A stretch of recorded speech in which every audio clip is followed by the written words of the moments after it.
Later that evening, Jason pulled his truck into Troy's driveway. The sun was almost gone now. The garage door was open. Troy sat inside the garage at the workbench pretending to organize tools. Jason stepped out of the truck and walked inside. He leaned against the wall and looked around. "Damn, bro, you've really been buying a lot of toys lately," Jason said. Troy shrugged. "Yeah, you only live once." Jason nodded. "That's cool, as long as you don't go broke." Troy didn't answer. Jason continued. "You usually have things under control. So, live your best life, I guess." Troy stayed quiet. Jason stepped closer. "You running side jobs or something?" Troy sighed. "You're not going to drop this." "Are you?" Jason shook his head. "No." Troy reached into a small box sitting on the workbench. He pulled out a single bill, then slid it across the table. Jason picked it up. $100 bill. He turned it over slowly. "Okay." Troy watched him carefully. Jason held the bill up to the light, then rubbed it between his fingers. It felt real. Very real. Jason looked up. "Where did you get this?" Troy didn't answer. Jason's eyes narrowed. "Wait." He looked down at the bill again, then back at Troy. "You're joking." Troy reached into the box again and pulled out a stack. Perfect $100 bills. Jason stared. "You're serious?" Troy nodded. "You're printing money." "Yeah." Jason laughed nervously. "Man, you're insane." Troy shrugged. "Maybe." Jason stared at the stack again. "How long?" "A while." "You've been doing this for months?" "Yeah." "And nobody knows?" "Nope." Jason sighed. "You should have never told me." Troy shrugged. "You were already suspicious." Jason nodded slowly. "Yeah, I was." Troy leaned back in the chair. "And I need backup sometimes." Jason looked up. "Backup?" "Just someone watching my back when I move some of it." Jason leaned against the wall again. "This is federal prison stuff. Only if you get caught." Jason stared at the money. "You're really doing this?" Troy nodded. Jason shook his head slowly. "This is crazy," Troy smiled. "But it's working." The garage was quiet for a moment. Jason stared at the stack of bills again, then finally said, "All right." Troy looked up. Jason pointed at him. "But if this blows up, I'm blaming you." Troy laughed. "Fair enough." Later that night, Troy sat at the kitchen table counting money. Stacks of $100 bills covered the surface, more than he had ever imagined having. He leaned back in the chair. For the first time in his life, he felt like he was winning.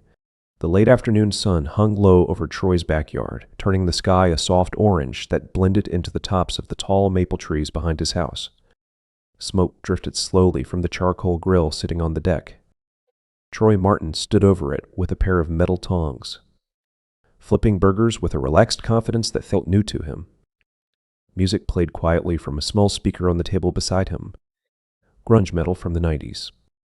Behind him, the sliding glass door to the house was open, letting the warm smell of grilled meat drift inside. Melissa sat in a patio chair with one leg crossed over the other, holding a drink and watching Troy work the grill. She smiled. "You're getting good at this grill thing." Troy glanced over his shoulder. "I've been good at it." Melissa laughed. "You burned the last batch." "That was one time. You almost set the deck on fire." Troy shook his head and chuckled. "Hey, learning experience." He flipped another burger and leaned down to check the coals. The backyard was quiet. Just the sound of birds and the occasional car passing somewhere in the neighborhood. Melissa took a sip of her drink and looked out toward the yard. "I like it back here," she said. "It's peaceful." Troy nodded. "Yeah, when certain tenants aren't messing it up." Melissa looked over at him. "What tenants?" Troy squinted toward the far end of the yard near a big oak tree. "Did you see that?" Melissa turned in her chair. See what? Troy pointed toward the tree. That stupid groundhog that's been tearing up my yard. Melissa leaned forward, trying to spot it. Then she laughed. Oh, your friend Chucky? Troy snorted. My friend? I don't think so. He pointed again. He's got a big hole back there by the tree. That's where he lives. Melissa stood up and walked to the railing of the deck, scanning the grass. Well, he seems pretty comfortable. She laughed. Poor guy probably thinks this is his yard. Troy shook his head. Yeah, I guess money can't fix every problem. Melissa laughed. Just then the groundhog popped its head out of the hole near the tree. Melissa pointed. There he is. Troy stared at it.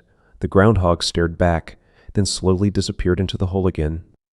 Melissa shook her head. He ain't scared of you. Troy smirked. He should be. What are you going to do, charge him rent? Troy laughed. If he keeps digging up my yard, I might. He grabbed a plate and started loading the burgers. Melissa walked back to the chair. You want cheese on yours? Of course I want cheese. Troy tossed a slice onto one of the burgers. For a moment the two of them stood there enjoying the quiet evening. It felt normal, almost too normal, but things were changing. Troy could feel it, and so could Melissa. Later that evening, Troy sat at the kitchen table scrolling through his phone. Melissa leaned against the counter. What are you looking at? Troy turned the phone toward her.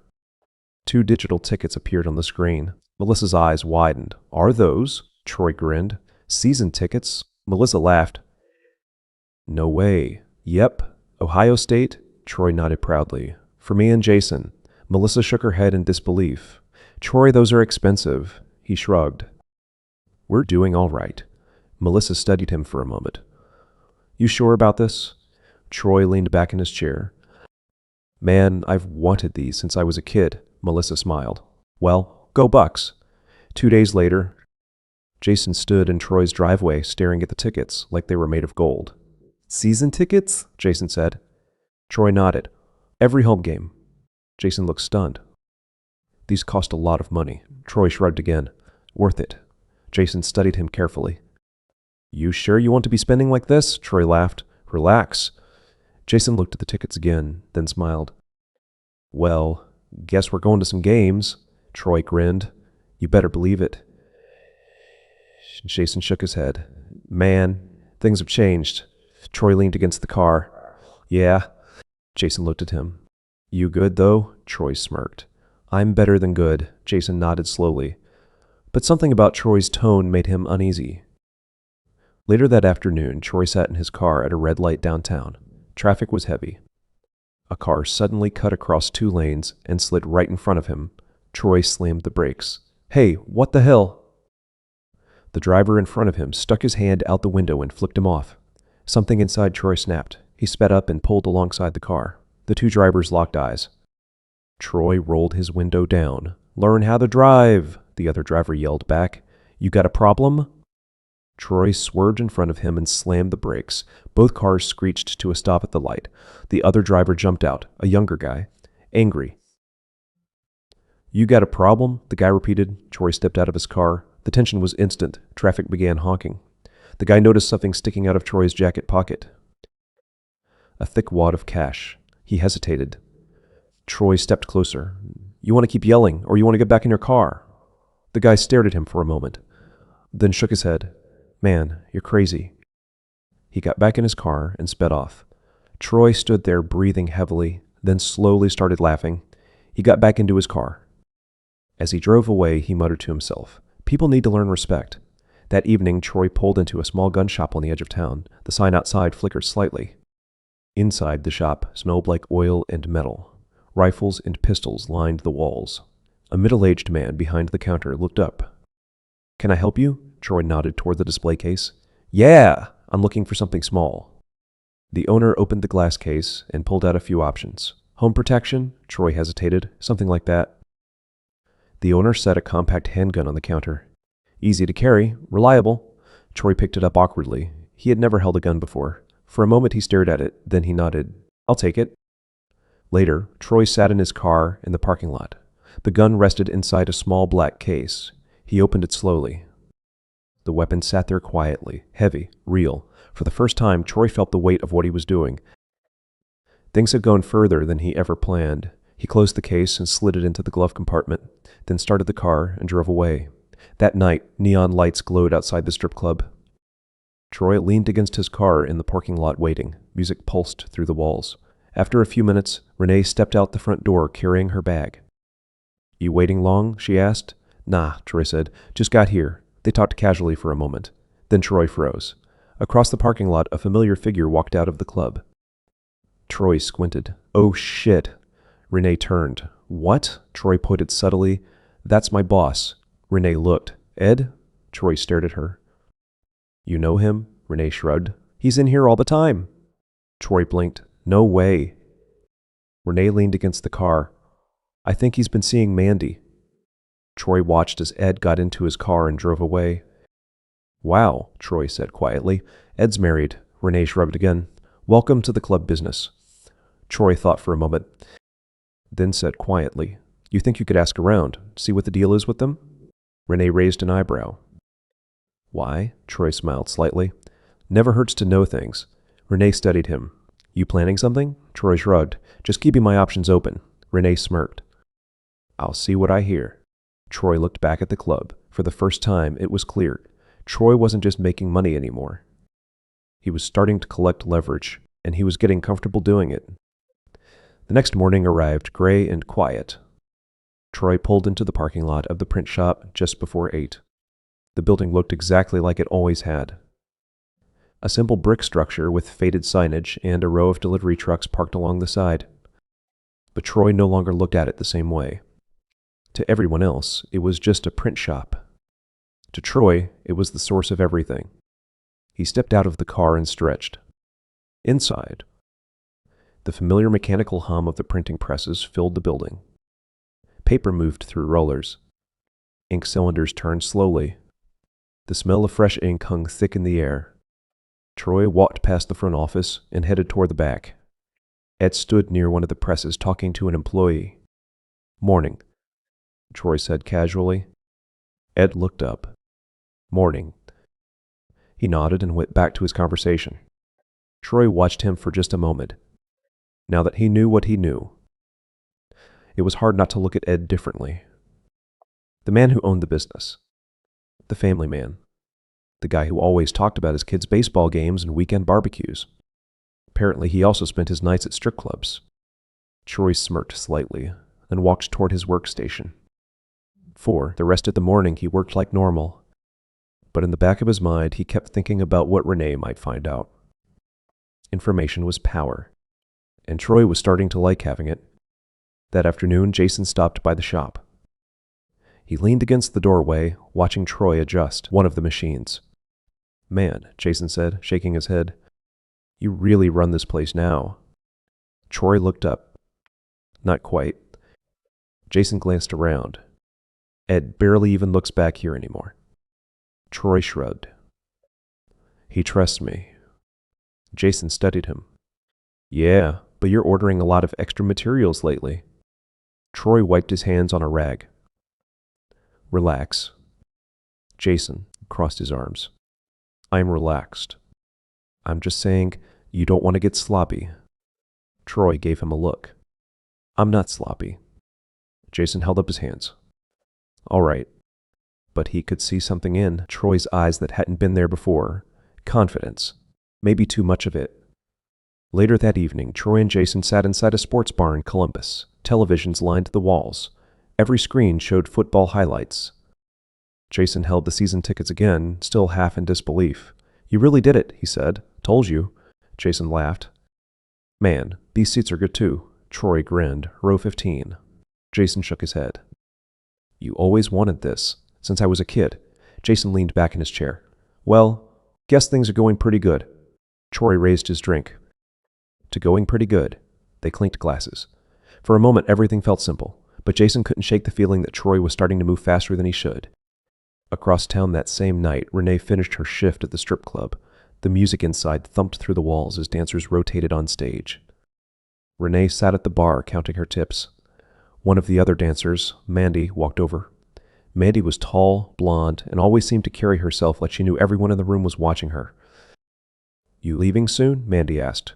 "Yeah, Mandy leaned against the bar. You see my guy tonight? Renee smirked. The tall one? Yeah, the married one. Mandy rolled her eyes. He's separated. Renee laughed. Sure he is. Mandy shrugged. He takes care of me. Renee nodded slowly. How long you been seeing him? Few months. Renee pretended to think about something else. But inside, she was already connecting the dots. Later that night, Renee sat in her car outside the club and dialed Troy's number. He answered after 2 rings. Yeah. You asked me to ask around, Renee said. Troy leaned back in his chair. What'd you find? Well, you were right. About what? Your boss. Troy sat up slightly. What about him? Renee spoke calmly.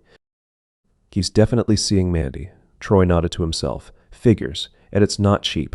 What do you mean? She's got an apartment he's paying for. Troy raised an eyebrow. Seriously? Yeah. Troy leaned back again. That's interesting, Renee continued. And from what I hear, he's been moving money around to cover it. Troy was quiet for a moment. What kind of money? Don't know exactly, Renee said, but some of the girls think he's pulling cash from his business. Troy smiled slowly. That's very interesting. Renee laughed. You're dangerous. You know that? Troy shrugged. I just like knowing things. Well, now you know. Troy nodded. Thanks. He hung up and sat there thinking. Ed had a lot more to lose than Troy originally thought, and that meant something. But next day Troy drove across town again. But this time he wasn't going to the print shop. He was going to meet someone new. The parking lot behind an abandoned warehouse sat nearly empty. Jason sat in the passenger seat. You trust these guys? Jason asked. Troy shrugged. Trust enough. Jason looked around. This feels like a setup. Relax. A black car pulled into the lot. 2 men stepped out. Jesse and Badger. Jesse walked over first. You Troy? Yeah. Jesse nodded toward the car. This is my boy Badger. Badger lifted a hand casually. What's up? Jason nodded. The 4 men stood there sizing each other up. Jesse spoke first. You got the product? Troy nodded. Yeah. Jesse smiled slightly. Let's see it. Troy opened the bag and showed him the money. Jesse picked up one of the bills. He turned it over slowly. Damn. Badger leaned in. That looks real. Jesse held it up to the light. Feels real too. Troy crossed his arms. Told you. All right. He reached into his jacket and pulled out a stack of cash. Let's do business. Jason watched everything carefully. So far, everything looked clean, but he still didn't like the feeling in his gut. The deal went smoothly. No problems, no surprises, just business. As Jesse and Badger drove away, Jason turned to Troy. Well, that worked. Troy smiled. See? Jason nodded slowly. Yeah, but something still didn't sit right with him. Later that night, Troy sat alone in his backyard. The air was cooler now, quiet. He looked toward the tree again. The groundhog popped its head out of the hole. Troy laughed quietly. The animal stared at him for a moment before disappearing again. Troy leaned back in his chair. For the first time in his life, everything felt like it was working. Money, power, control, and the best part, nobody seemed to know. The next few days moved quickly. Troy felt himself settling into a new rhythm. During the day, he worked at the print shop like nothing had changed. At night, he moved money. Small deals. Careful steps. Always with Jason nearby. And each successful move made Troy feel a little more confident. Maybe too confident. One afternoon, Jason pulled his truck into Troy's driveway. Troy stood in the garage, cleaning the windshield of his car. Jason stepped out and looked around. You been busy? Jason said. Troy grinned. Always. Jason noticed something sitting on the workbench. A small black gun case. Jason nodded toward it. That yours? Troy didn't hesitate. Yeah. Jason walked closer. You buy a gun? Troy wiped his hands on a towel. Just in case. Jason studied him. You planning on needing it? Troy shrugged. You never know. Jason leaned against the wall. Man, when we started this thing, you were printing money in the back room like it was a science project. Troy laughed. Still is. Jason shook his head. Now you got guns, stacks of cash, and deals in parking lots. Troy smiled. Sounds pretty good when you say it like that. Jason didn't smile back. You just need to remember something. What's that? Jason looked him in the eye. We're not criminals. Troy smirked. Speak for yourself. Jason sighed. Just don't get comfortable. Troy picked up the gun case and tossed it in a drawer. I'm always careful. Jason didn't respond, but he wasn't sure that was true anymore. That night, Renee called again. Troy answered while sitting on the couch. What's up? I talked to Mandy again. Troy leaned forward, and Renee laughed quietly. Your boss is deeper into that situation than I thought. How so? He's paying for her apartment. You told me that already. Yeah, but that's not all. Troy's interest sharpened. What else? From what I hear, he's been moving money from the shop. Troy's eyes narrowed. What kind of money? Cash, Renee said. And it sounds like he's adjusting the books to cover it. Troy leaned back slowly. Well, that's interesting. Renee laughed again. You sound way too happy about that. I'm just surprised. You're not surprised, she said. You're calculating, Troy smiled. You know me. Yeah, Renee said. Maybe a little too well. Troy paused for a moment. Keep listening, he said. See if you hear anything else. You owe me a drink. I owe you more than that. Renee laughed and hung up. Troy sat there quietly thinking. Ed had just become a very useful problem. The next morning, Troy arrived at the print shop early. The building was empty except for the quiet hum of the machines warming up. He walked through the rows of equipment slowly. Stacks of paper sat on pallets. Ink containers lined the shelves. Everything looked ordinary, but Troy knew how much power was sitting in that room. He stopped beside one of the presses and ran his hand across the metal surface. This place had changed his life, and now it was giving him control over people too. He almost laughed thinking about it. Later that afternoon, Ed walked through the shop floor, checking paperwork. He stopped beside Troy. How's everything running? Good. Ed nodded. Orders have been going out on time. Troy smiled. Always. Ed looked around. You need anything? Troy shook his head. I'm good. Ed clapped him lightly on the shoulder. Appreciate the hard work. Troy watched him walk away. The man had no idea how much Troy now knew about him, and Troy liked that. That evening, Jason met Troy again in a small parking lot behind a convenience store. Jesse's car was already there. Badger leaned against the hood, smoking. Sup? Badger said as they walked up. Jesse stepped out of the car. You got more? Troy nodded. Jason stayed quiet beside him. The second deal moved just as smoothly as the first. Jesse checked the bills again. These are clean, he said. Troy grinned. Told you. Badger laughed. Man, if these ever get traced. We're all screwed. Jesse shoved him lightly. Relax. He turned back to Troy. You can get more of this. As much as you want. Jesse nodded slowly. Good. Badger tossed the bag into the back seat. Pleasure doing business. As Jesse's car pulled away, Jason exhaled slowly. 2 deals, he said. Told you it would work. Yeah, but again something felt off. Maybe it was the way Jesse looked at them. Maybe it was the way Badger kept watching the bag. Jason didn't say anything, though. Not yet. Later that night, Troy and Melissa sat on the couch watching television. Chaos. Melissa's dog lay on the floor near the door.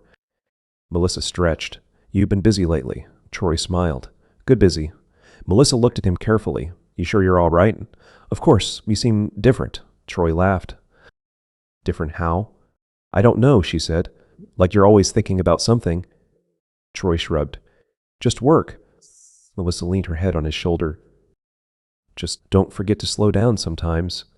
Troy kissed the top of her head. I'm fine. But Melissa wasn't completely convinced. Across town that same night, Jesse and Badger sat in Jesse's car counting money. Badger whistled. These guys got a good thing going. Jesse nodded. Yeah? Badger looked at him.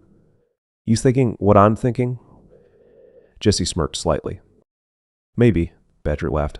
Man, Jesse closed the bag and started the car. Let's just see how big they want to go first. The car pulled away into the night. Back at Troy's house, the backyard was quiet again. The moon hung low above the trees. Inside the house, Troy sat at the kitchen table with a stack of cash spread in front of him. He counted it slowly. The numbers were getting bigger. The risks were getting bigger too, but Troy didn't feel scared. He felt powerful, and that feeling was starting to change him. The garage light hummed softly above Troy and Jason. Night had fully settled across the neighborhood. Jason leaned against the side of his truck while Troy stood near the open garage door. Jason exhaled slowly. Man, I'm serious. Troy looked up. I know.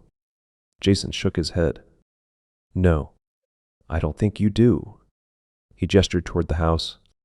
You're moving too fast. Troy shrugged. How? Jason laughed under his breath. You got guns now. So? You're throwing money around. Relax. Jason continued. You're dealing with people we barely know. Troy leaned against the car. We're doing fine. Jason stepped closer. That's what people say right before things go bad. Troy nodded slowly, like he was listening. You might be right. Jason studied his face. Just don't get comfortable. Troy nodded again. I hear you. Jason relaxed slightly. Good. He climbed into his truck and started the engine. The truck rolled forward toward the street. Just before he pulled away, Troy knocked on the window. Jason rolled it down. What? Troy tossed something through the window. A thick roll of cash landed in Jason's lap. Jason stared at it. What the hell is this? Troy walked backward toward the garage. 20. Jason blinked. 20,000? Troy shrugged. For having my back. Jason shook his head. You're crazy. Troy just smiled. Jason stared at the money again, then drove off slowly. Later that night, Troy sat alone at the kitchen table with his laptop open. The house was quiet. Melissa had gone to bed. Troy scrolled through his phone contacts. Then he stopped. Jackie. He smiled slightly and pressed call. The phone rang twice. Then she answered. Well, this is unexpected. Troy laughed. Hey, Jackie. Wow, it's really you. Last time I checked. She laughed. How long has it been? Too long. You still in Ohio? Yeah, I'm still in Kentucky. I figured. Jackie sighed. Still working at the bank. That hasn't changed. They both laughed. The conversation drifted into old memories. Road trips, concerts, the band days. So what have you been up to? Jackie asked. Working mostly. You always say that. Well, it's true. Jackie laughed. You're terrible at explaining your life. Troy leaned back. I've been messing with some side stuff lately. Oh yeah, internet investments. Jackie laughed. You sound like one of those finance guys on TikTok. Troy smiled. Something like that. Is it working? Pretty well. How well? Troy shrugged. Better than I expected. Jackie sounded impressed. Well, good for you. Troy paused. I could probably help you get in on something small if you wanted. Jackie laughed. Me? Yeah, I don't have money like that. You wouldn't need much. How much? Troy thought for a moment. Maybe 1,000. Jackie hesitated. I don't know. I could probably turn that into 5 or 10 times that. Jackie laughed nervously. That sounds like a scam. Troy laughed. It's not. You promise? I promise. Jackie sighed. I'll think about it. No pressure. They talked for a while longer before finally hanging up. Troy set the phone down. Helping people felt good, even if they didn't know how it worked. The next afternoon, Troy sat in the garage planning the Vegas trip. Flights, hotel, suite, everything. He picked up his phone and texted Brian, Vegas trip. You in? A few seconds later, the phone buzzed. Brian, when? Troy smiled. Next weekend. Guys' weekend. Another buzz. Brian, I'm in. Troy leaned back in his chair. Then he scrolled down to another contact. Marcus? He stared at the name for a moment, then typed. Vegas trip. You in? The reply came almost instantly. Marcus. Always. Troy smiled. Across town, Jesse sat in his apartment with Badger counting money again. Badger leaned back in his chair. These guys trust us. Jesse nodded. Yeah. Badger grinned. That's good. Jesse stared at the counterfeit bills. They're getting comfortable. Badger laughed. Comfortable people make mistakes. Jesse smiled slightly. Exactly. Back at Troy's house, the lights slowly turned off one by one. The neighborhood fell quiet. Inside the dark kitchen, Troy sat alone for a moment. Vegas. New deals. More money. Everything was moving faster now, and Troy liked the feeling, even if it was starting to change him.